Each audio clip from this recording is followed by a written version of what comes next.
या पंढरीच्या पांडुरंगा बाप्पाच्या वाडीच्या अंशीत जातात हो.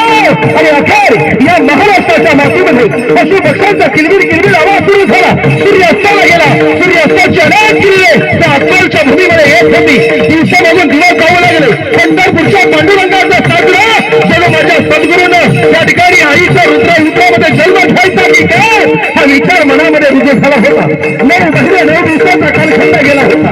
1892 कराला दुपारी 4 वाजून 24 मिनिटांना या महाराष्ट्राच्या मातीमध्ये रुद्र अवतारी, शिव अवतारी, भगवान अवतारी सद्गुरू बाळू मामाचा जन्म झाला. मंडळी बोला बोला बाळू मामाच्या नावानं.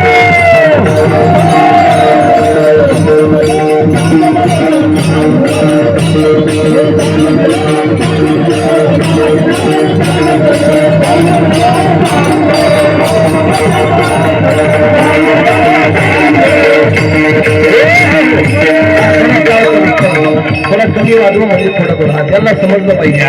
महाराज पटापटा सांगतो, वेळ आपल्याकडे कमी आहे. 10-15 मिनिटांमध्ये आपल्याला मामाचं चरित्र ऐकायचं आहे. महाराज 1892 काळाला अक्कोलच्या भूमीमध्ये 5च्या दिवसाला भगवान शिवाच्या गळ्यातला सर्प माझ्या सद्गुरू बाळू मामाच्या वंशाला बसला होता.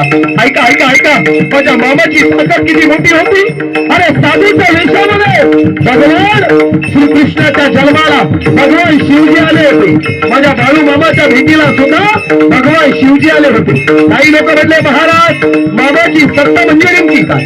अरे सद्गुरू बाळू मामाच्या बारीला अखंड हिंदुस्थानचे अखंड देशाचे गावकरी वारकरी टाळकरी माळकरी सगळे आली होती. दिवसामागून दिवस जायला लागली होती आणि कालखंड दिवसामागून दिवस जाऊ लागली. आणि तेवढ्यामध्ये बाळू मामा म्हणजे साधी विभूती नाही बरं का मंडळी. या बाळू मामाचं राहणं कोण्या बेडवर नव्हतं, कोण्या पलगावर नव्हतं, कोण्या बाजावर नव्हतं. हा सद्गुरू बाळू मामा एका काटेरी फासावर झोपायचा. ऐका ऐका ऐका ऐका बाळू मामा आता लहानाचे मोठे झाले होते. बाळू मामाच्या आईनं मंडळी बाळू मामाला आता शिक्षणासाठी कुठेतरी पाठवलं पाहिजे. चंदूलाल नावाच्या पाटलाकडं बाळू मामाला आता शिक्षणाची जबाबदारी दिली जाणार होती. काही लोक म्हटली मंडळी ही बाळू मामाची मेंढर म्हणजे काय. अरे ऐका ऐका ऐका ऐका ऐका ऐका आता 1 मिनिट तुमचा घेतो फक्त. हा ढवळे महाराजाकडे खायला भाकर नव्हती. ऐका या ढवळे महाराजाकडे खायला भाकर नव्हती. फक्त माझ्या बाळू मामाच्या दारात आलो बाळू मामाची मेंढर ओळली. आज महाराष्ट्रात दररोज 3 कीर्तन करतो. ही फक्त सद्गुरू बाळू मामाची ताकद आहे. काहीच कमी नाही, काहीच कमी नाही. फक्त बाळू मामाच्या कृपेनं आज संपूर्ण जगामध्ये विश्वामध्ये नाव आहे. ऐका मंडळी कशी मामाची बाळू मामाच्या आईनं बाळू मामाला आता धोतर शिवलं होतं. मला धोतर नेसायला गेलं. बाळू मामानं अंगावर बंडी चढवली गेली होती. मामाच्या डोक्याला फेटा बांधला होता. हातात काठी दिली होती. पायात कोल्हापुरी चप्पल होती. हाताला काठी घेऊन सद्गुरू बाळू मामाची आई म्हटली बाळप्पा ओ बाळप्पा अरे तुझा फेटा कसा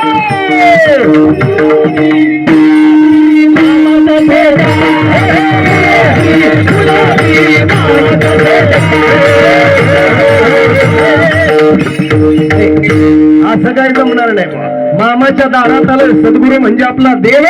सगळ्यांनी उभं राहायचं. किती मोठा आजार असू द्या तुमचा मामाच्या दारात नाचा. सगळा आजार निघून जाईल. उभे सगळे गुलाबी मामा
या या या या या